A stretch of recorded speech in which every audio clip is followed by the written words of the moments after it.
There's a girl, but I let her get away. It's all my fault, cause pride got in the way. And I'd be lying if I said I was okay.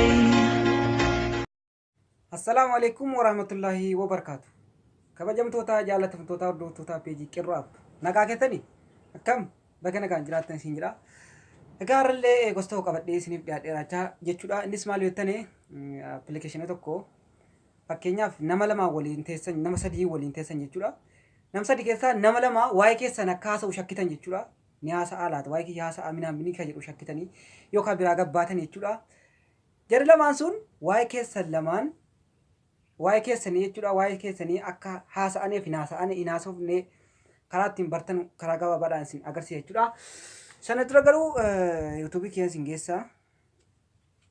YouTube kiyya awwal kadir app jettaniiti kan isin bareedanu. Subscribe gochuun moo irraanfatina. Namoonni baay'een ilaaleetuma ka'ee subscribe sun godhin deebisa jechuudha. Wanti kun immoo jajjabina namaatti duddubbatti harkisa jechuudha. Waan namni fakkeenyaaf beekumsa tokko qooduuf deemu akka sana hamilee namaan kennu jechuudha. Subscribe mallattootu kana yeroo tokkoof cuqaastanii achi booda mallattoo alaarmee jirtu kana si'a tokko akkana cuqaastan jechuudha. Sana booda viidiyoo asirra gadhiifamee jiru ilaaltan jechuudha. Like gochuus hin dagatinaa, share godhaa hiriyoottan keessan jechuudha. Like bakka argamtu kana like gootan jechuudha. Egaan gara barnoota keenya irraatti deebina. Barnoonni keenya irraas aappii kana jechuudha. Air Agent kan jedhu kana jechuudha. Sanas kan argattanu Play Store keessaa argattan jechuudha.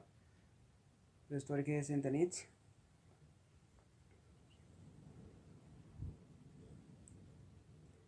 Air Agent jettanii barreessan jechuudha. Kunoo kanuma yeroo jalqabaa kanaaf isinii bahu buufattan jechuudha. Kana gadi buufattanii buufadheen jira. Wagga buufattanii karaa gabaabaa itti fayyadamisa piroomooshinii tokkoon qabu jechuudha. Waan baay'ee dhaqee nama cinquun qabu wagga keessa seentanii haala kanaan isinii baha jechuudha. Amma karaa isin ittiin dhageessan jechuudha. Fakkeenyaaf eerfoonii fakkeenyaaf waan kanas qabaadhaa jechuudha. Waan kana waan gurratti kaatan biltoozin irratti hidhattin jechuudha. Ammas kunis isin dhageessa jechuudha. Kabiraat amma immoo yoo kana lamaa immoo hin qabne ofirkaa jechuudha. Eerfoonii itti keessanee kun immoo bahuu hin dandeessan. Fakkeenyaaf yoo kana irratti hiitan jechuudha. Biltoozii kana jawaala kanaarra jira. Jawaala kanaarra jira. Kunoo mallattoo diimtuu asirratti argamtu kana yeroo tokkoof akkana cuqaastan jechuudha. Mallattoo diimtuu asirratti argamtu kana yeroo tokkoof cuqaastanii kun kagadiin immoo sagalee ol qabu waan akkasiitti akkatti isin itti tolutti godhatan jechuudha. Kanarratti hidhattanii jechuudha. Isin kanarratti hidhattanii nama shakkitan sana bira keessanii deemtanii kunoo akkanatti irraa deebitan. Jawaalli keessan kunoo akkanatti ilaalanii kun haala kanaan kunoo waa tokko waa waraabaruun fakkaatu jechuudha. Garuu immoo akka keessaa isin hin dhageessan jechuudha. Hin dhageessan bira keessanii gadi baatanii silkii biratti keessanii gadi baatanii waan jarri lamaan mana keessa haasaan isin ala teessanii dhageessan jechuudha. Qat godhee qulqullinaa isinitti dhageessa jechuudha. Kana keessatti jechuudha. Yoo kana kan hin qabne ta'es immoo jechuudha. Kan akkanaa namni qabdanuu akkasitti gochuu dandeessan jechuudha. Yoo sana hin qabne immoo eerfoonii kana yoo itti keessan jechuudha. Eerfoonii kana yoo itti keessanii haala kanaan yeroo itti keessan jechuudha.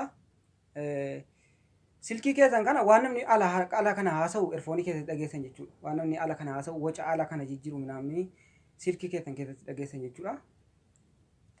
Kana fakkaata barnoonni irraa. Wassalaamu alaikum warahmatullahi wabarakatuh.